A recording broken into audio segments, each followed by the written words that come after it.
Hello, my name is Orion, otherwise known as the Gallant Bard. As you know, this week is very special.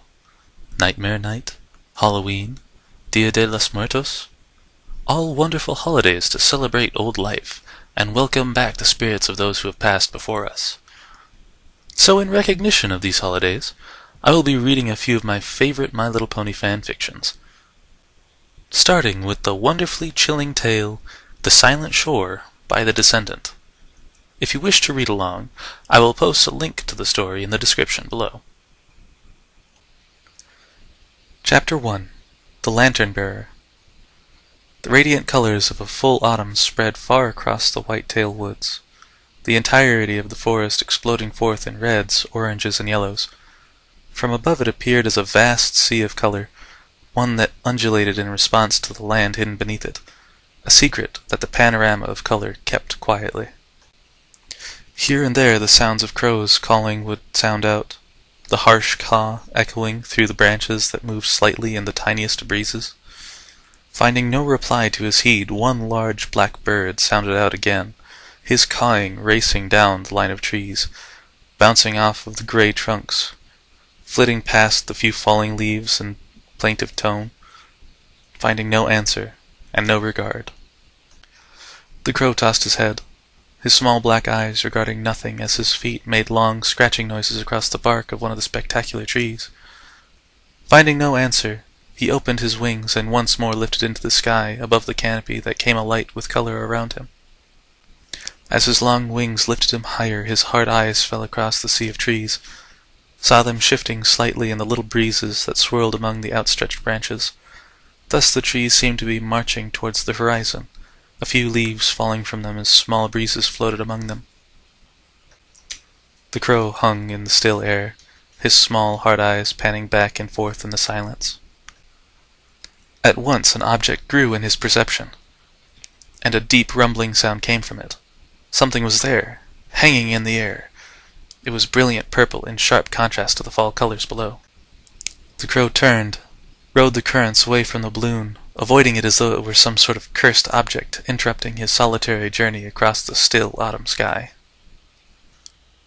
"Would you look at that?" said Applejack, looking out over the side of the basket, her hooves drawn up beneath her chest as she leaned way out over the side. "That's a right pretty picture."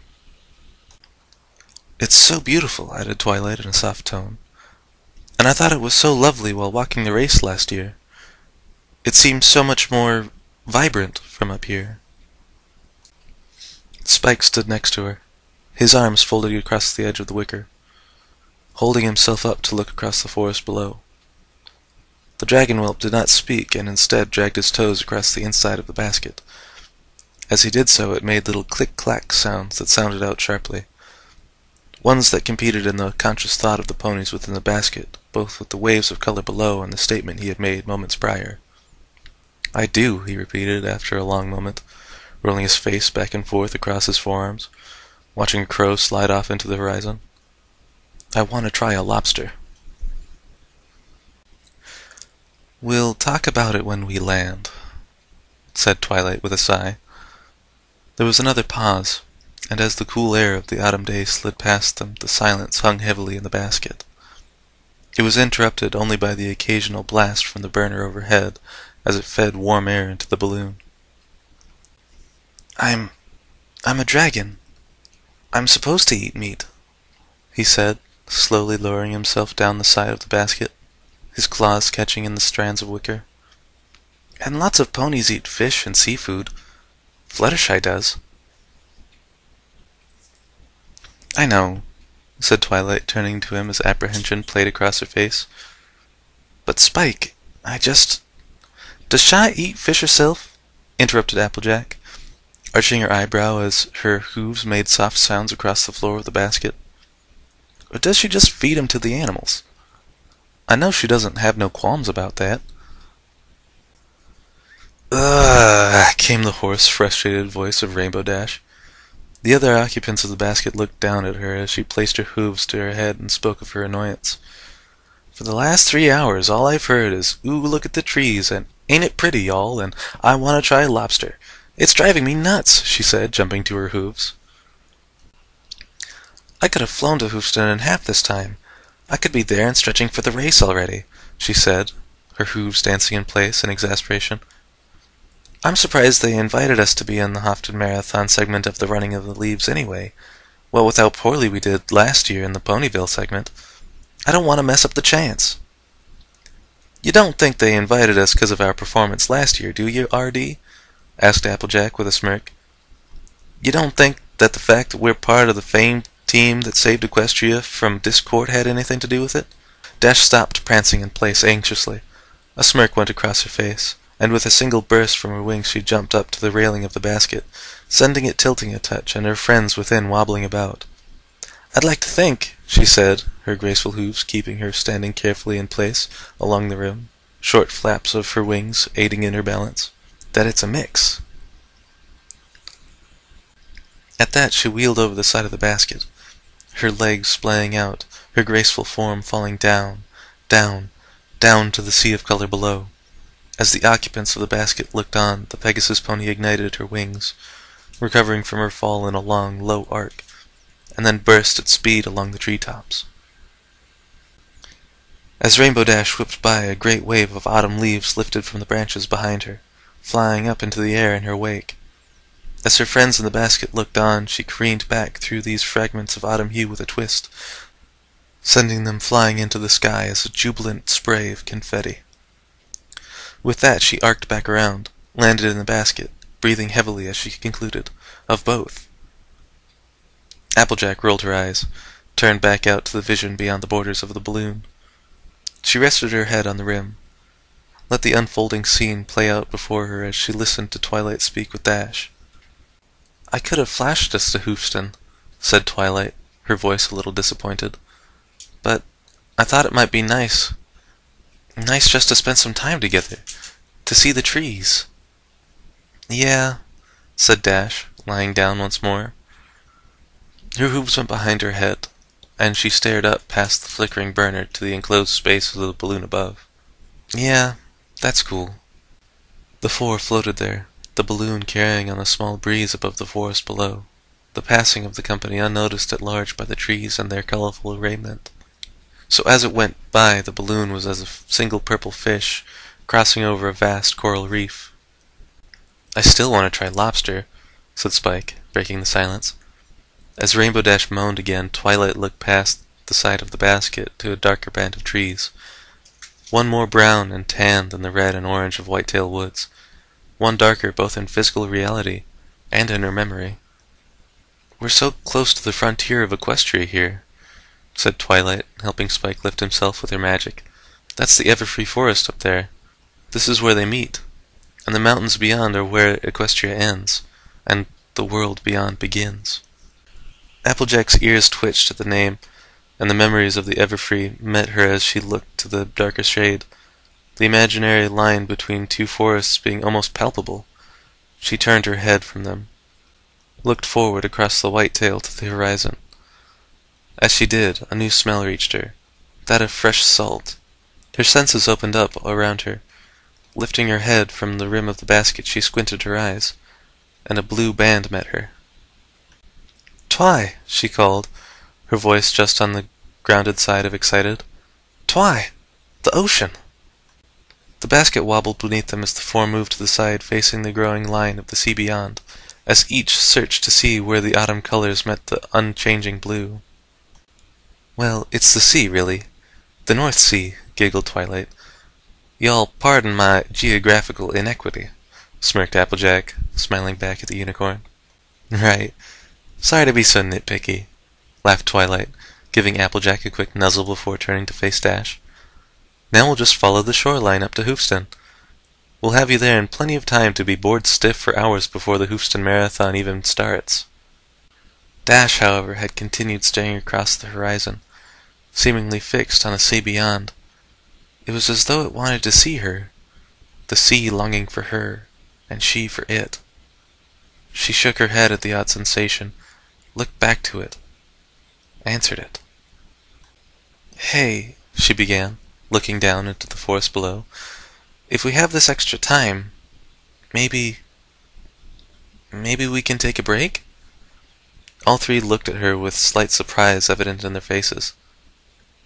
"It's just that," began Dash, blushing a bit, "I kinda want to go down there and see the... well, sea. I... I don't know why. I haven't seen the ocean since I was a foal, and for some reason, I do. I just kinda wanna do." Another silence met them, but before long there was a flash of magic, and they turned to see Twilight unraveling a map that bobbled up to her from her saddlebag. "I suppose we could do that. There's a bay ahead, and the village of Nag's Head is just on the other side of the peninsula there," she said, motioning to a speck of land with her hoof, her concentration remaining on the map as she guessed the position. "We'll walk the beach for a bit, and then go into town for an early lunch, and then be in Hoofston with plenty of time to spare." "Oh boy, lobster!" called Spike as the quartet nodded in agreement at the plan. "Maybe," said Twilight, grasping the ropes with her teeth, letting the knowledge of balloon handling take place of her magic so she'd have a legitimate excuse not to explore the topic any further. Within a few minutes the balloon had descended into the thin space between the shore and the edge of the woods, coming to rest amid a small meadow alongside the single road that ran the length of the shoreline, from the world beyond, down into Equestria, and long past into the west. The old shore road. From a distance it seemed that the trees had swallowed up the balloon, that they had consumed it. The ponies and single enthusiastic dragon walked through the narrow band of trees and out to the shore beyond. To their surprise there was no sandy beach, no long, thin strip of white stretching off in either direction to the horizon beyond. No, instead there were shelves of stone, tiered platforms that the sea had battered over long ages of equestrian history. The same sea that had been rolling over different shores since before the land of ponies had been dreamt of, summoned, and set. The four walked cautiously out over the stones, gazing deep into the little cracks between them, watching the seaweed lodged there flowing back and forth in symphony with the strain of waves far down the sheets of rock. Here and there little pools had formed in hollows, and Spike sat over them, staring deep with fascination as Twilight named the creatures that lived within. She smiled as he lifted his clawed hands timidly, lifting out a single shell. As the hermit crab emerged, it stared to him with wobbling eyes, Spike returning the look with wonder, Twilight smiling over him gently. Applejack stood on a nearby tier of rock, letting the sea smells fill her lungs, feeling the power of the waves beyond. As the sea breezes fell over her, they moved her mane in little whips and fell down gently among the smell of salt. They tugged at her hat, leaving streaks of white across it. Rainbow Dash had pelted off deep down the beach, up to the thin, wet, slick surface that remained after each wave had rolled in. Here she cantered back up and down, smiling out over the sea beyond, her wings igniting at times to catch her when she had begun to slip or her excitement had gotten the better of her. At once her hoof sunk, and she looked down in surprise. Her hoof print was left behind, filling with water, in one of the few bars of sand that poked up through the levels of stone. Heh, she laughed to herself, self-conscious that she had been surprised. She at once looked up to see if anyone had witnessed her little bit of shock, and saw no one. Fog. Fog had rolled in. "Hey!" she called out, listening for the reply. There was none. Once more she lifted her voice. "Hey!" she yelled out into the mist. "Where are you guys?" She listened intently, her ears standing up, alert. They flicked about on her head, moving to catch even the faintest noise, hearing nothing but the waves rushing amidst the rocks. She opened her mouth, prepared to call again, when a call reached back for her, reached to her from behind, from out amidst the fog and rolling seas. Dash startled, turned slowly, peered out into the gray beyond, out to where the waves came in beneath the haze. She listened for a good long while. There was nothing. Just the sound of water. Nothing but the sound of her own shallow breathing. She laughed at herself. Wondered what the others would think if she told them she was hearing things. It was the fog. Playing at her perceptions, that was all. Cursing herself, she turned back up to the beach, looked around, wondered why she didn't just lift into the sky and clear it all away. Yes, why not just clear it all away? She readied her wings. Smirking in concert with the gift of the Pegasi deep inside her, she prepared to do just that, when the call found her again. She spun around, her wings clamping down around her. She spun her head left to right, scanning the rocky beach. She hopped a touch as a wave came farther up the beach than the previous, taking a few steps backwards, recoiling at the small froth it left behind that dissipated in a crackling sound. Dash looked deep into the fog, out into where the sea disappeared into the haze. Her eyes narrowed, not believing. "Hello?" she whispered, the word floating out of her in a cloud of curious uncertainty. As she squinted her eyes, the word hovered over the waters, floated out over them. As it did, she thought she saw the fog twist, a cloud of vapor turn over and over on itself, and stare back at her. Dash backpedaled, splashed through the tidal pool, falling through it as her wings went wide in alarm. At once she bolted through the fog, heading in the direction she had last seen her friends. She closed her eyes, took deep breaths as her hooves skidded across the wet stone. "Dash! R.D.!" She opened her eyes to see the faint outlines of her 3 friends above her, high up on the outcropping of the rocks. With a sigh of relief, she leapt up to the face of the outcropping with the powerful beats of her wings. They helped her up the last few steps, looked upon her as she panted, waited for her to recover. But she didn't. She trembled, wiped her hoof across her eyes. "Dash, are you okay?" asked a concerned Twilight as Spike stepped forward and began running his clawed hand across her foreleg. The fog is getting to me, I think. She began, trying to smile. "Well," asked Applejack, moving closer, "why don't you just clear it all away, then?" I tried, but," she began, lowering her head, trying to hide her worry behind Spike as he began to stroke her mane. At once she lifted her head, nearly throwing him off balance. "Twilight, she began, looking to the unicorn. Is it normal to see stuff, hear stuff in the fog? You know, things that aren't actually there?" "Oh, yes," replied Twilight with a smile, Spike and Applejack adding their own as Dash gave an obvious sigh of relief. "It's called spatial distortion. It happens all the time. Makes you believe that there are things in the mist that aren't actually..."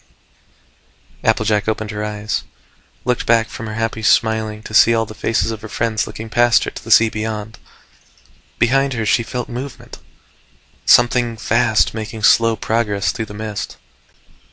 "Oh, wow," breathed Spike as Applejack turned.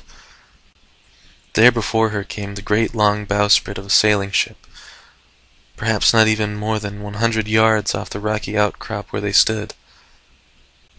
"That is so cool," said Dash as the ship sliced through the fog, the mist swirling about it as it slid by them, the 4 looking on wide-eyed. As the ship came up, they marveled at it, saw how ancient it looked, like a boat out of a fairy tale. As it came up, the waves lapped at the hull, the ship grinding on otherwise in total silence. Yet upon the deck something moved. "Perytons!" called out Twilight, motioning to the deck as it came into view. Indeed, among the deck, hidden in the fog, the silhouettes of winged deer could be seen. The familiar outlines of a race friendly to Equestria moved about quietly, hurriedly. Something it seemed was wrong. Something was very wrong indeed, almost palpable from where the black ship stood on the horizon. The realization dawned over them, the 4 friends looking to one another in surprise as the sense of urgency that leapt from the craft reached them. "Do y'all need any help?" called out Applejack at the top of her voice. "We can be out there pretty quick, if you need anything." Though they could not see the crew entirely, their features hidden in the mist, the worry that flowed over them, the excitement, was painfully evident. Yet there came no reply. Not even the words of the crew could penetrate the fog as they strode about the deck. "Hey!" brayed Rainbow Dash, lifting into the air. "We asked if you need any—" As a geyser of flame erupted from the ship's hold, Dash was knocked to the ground, Applejack tumbling into her as she was thrown to the stone. At once, Twilight gathered Spike into herself, turned her back to the calamity so that he wouldn't see it, so that she could lower her head to his and not have to witness it as well. As the great rush of fire drove on, Rainbow Dash looked on in horror, her mouth moving up and down without words. She watched as the flames consumed the ship, as the figures of the Peritons leapt from it, or were consumed in the flames. Some tried to fly away, their little deer wings catching alight as they did so, as they spun down into the cold waters. "Oh, Celestia! Oh, Luna! Oh, Celestia! Oh, Luna!" cursed Applejack over and over as she paced back and forth, as she watched the ship become engulfed. At once there was a massive report, and at once she felt Dash leap across her and drag her down to the cold, wet surface of the outcropping. The ship flew apart in a massive detonation that threw red and orange light deep into the fog that made their ears ring in pain.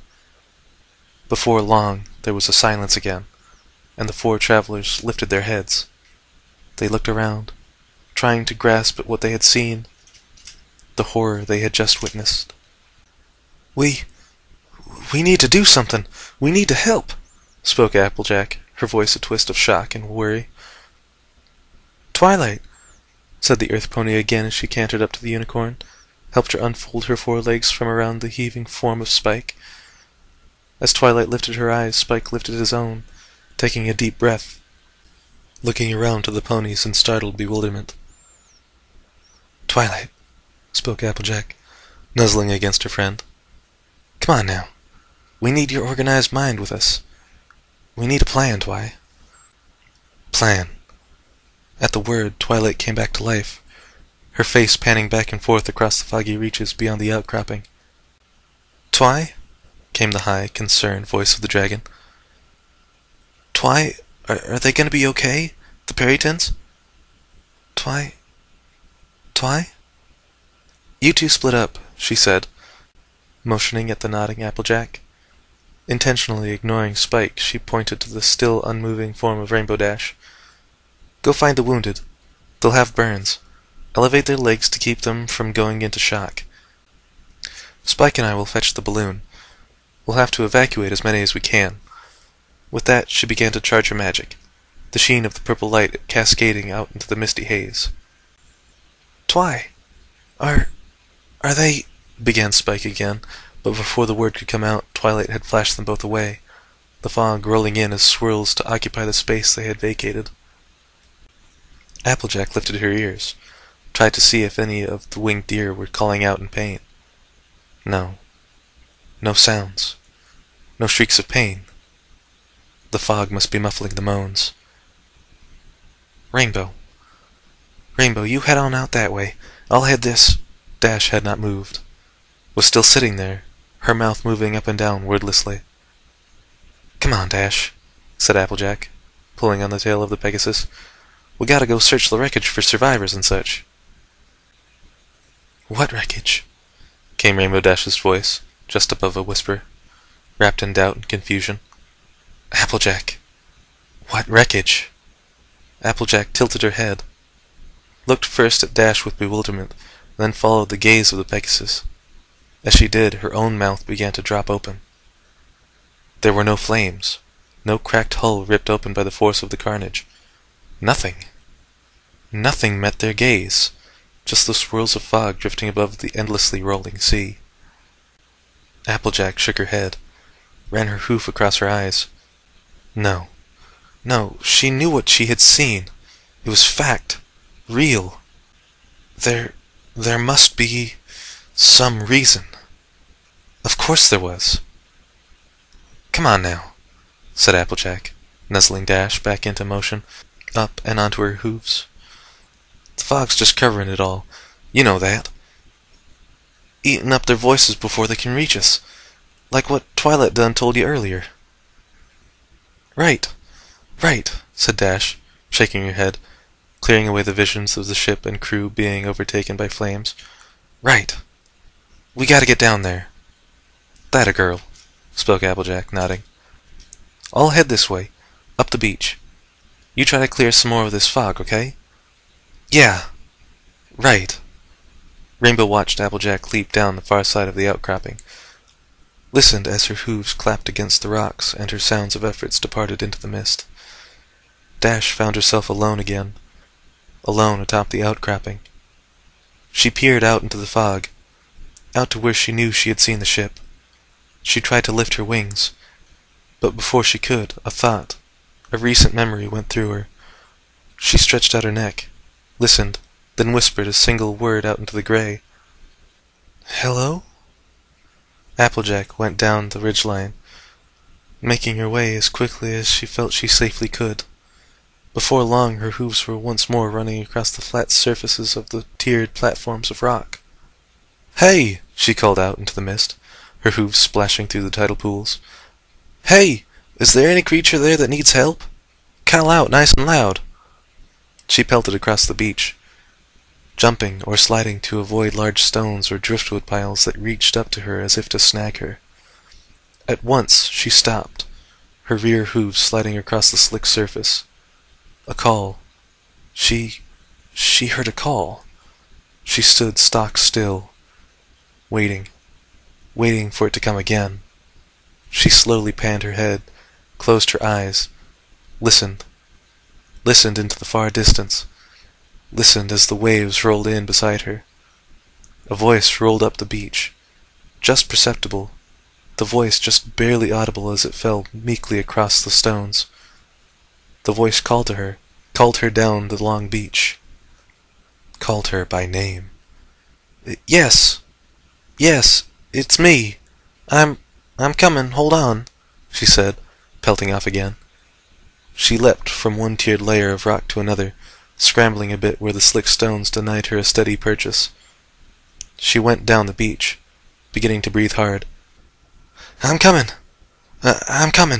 I'm a-comin', she said, going quieter, fighting for breath each time. She blinked, opened her eyes. As she did, something caught in them. She skidded once more, slowing as she fought to comprehend what she saw. A faint green light bobbed across the beach, seeming to swing slowly, steadily. The dim sheen was barely visible, almost drowned amidst the fog. As it went, she swore she could see the frame of the lantern, but not all at once. And as the light bobbled, it seemed to come up from the water, out of it. Hey! She called out, splashing ahead through the large pool of salt water. Hey! You need some help? She asked. The lantern seemed to swing about. At once she thought she saw the light fall across something, across the bearer. But in the fog, whatever held it remained unseen. For a long moment they stood there, the pony and the owner of the light. Neither moved, yet the unseen eyes fell across Applejack, and she faltered under the stare. The light hung there, just far enough from her to offer a hint of who carried it, just far enough to touch at her perception.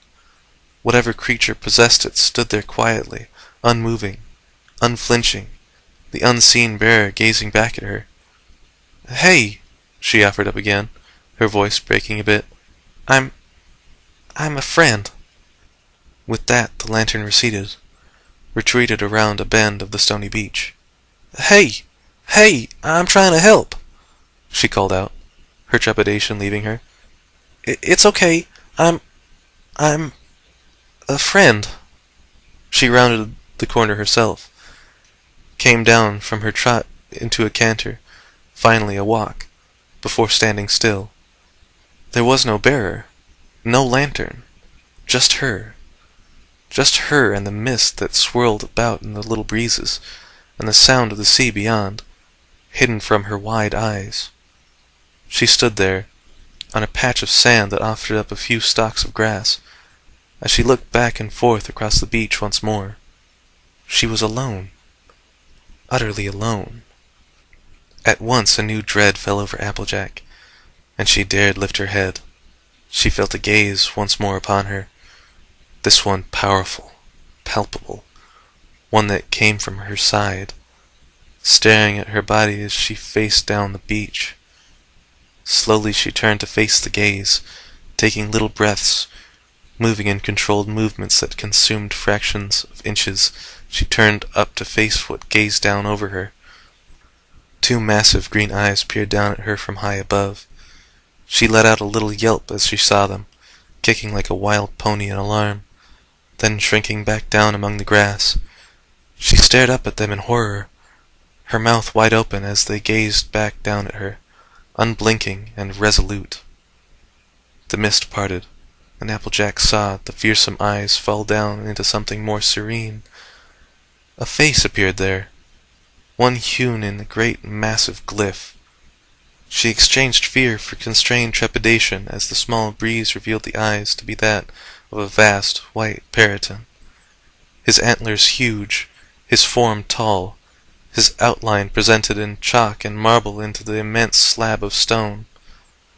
Instead of over her, the two vast eyes, seemingly made of a shimmering jade, looked out sadly over the sea.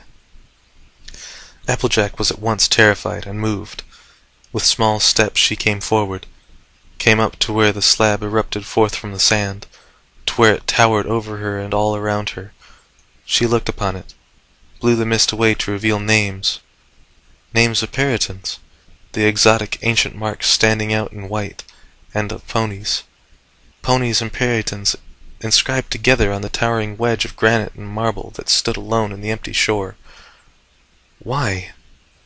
Why were they here? She lifted her hoof, ran them across the names, and at once she stopped. As she had been called for once again, by nothing. Names and faces, a race through the dark trees, the broken glass and the dying falls, helplessness, voices lifted from beyond the cold surface. Slowly, almost imperceptibly, Applejack lowered herself to the flat of the stone. "Yes, I'm here," she said, laying her head to the stone. "Who are you?" The mist rolled around, broke down, and was built up again, in long cords that settled as noiselessly as gray blankets across the silent beach. It sounds right beautiful," she said, running her hoof across the names, sinking more of her body against the cold stone. Her eyes came half open, gazed at the empty shore. The sea rippled through the spaces between the ledges of the rock, the seaweed bouncing in cadence with the endless cycle of the waters. How do I help you?" Yes, I want to help. I'm your friend," she said, laying fully against it, seeming to deflate against the stone names in white outline. The grass rustled in the tiny breeze, a few grains of sand rolling down from where they had been deposited on the lonely beach. Just pick up the lantern and carry it down to the water?" "Far out into the water?" Sure, she said, turning her head, looking down at the bobbing green flame that filled the lantern that stood by her hoofs. She lowered her head, opened her mouth, prepared to grasp and carry it. "No! No!" her mind screamed. At once Applejack rocked over, fell back. No one had joined her on the beach. She had seen no living thing. She was entirely alone. Just her, the waves, and the glyph above. Yet there stood the lantern, the green flame rolling in imperceptible breezes. "No, no, no!" she repeated, standing, backing away. As she did so, the fog rolled in once more. She was once more under the gaze of the green eyes of the glyph, and the lantern light that flickered there before her. "No, no, no!" she repeated, retreating with uncertain steps over the slippery stones. She clenched her eyes shut, tripped over driftwood, through cracks in the rocks, held them shut as the green light faded from her consciousness until she could no longer feel the eyes upon her. In this way she went, cutting herself on sharp rocks and splashing across still pools, until she felt the towering stone of the outcropping across her back. At once she turned, dared open her eyes, and began to climb as she made small sobs. Up the outcropping Applejack went, desperate to find Dash or any other living soul. Far behind her, pale green eyes once more stared out over the quiet beach to the sea beyond.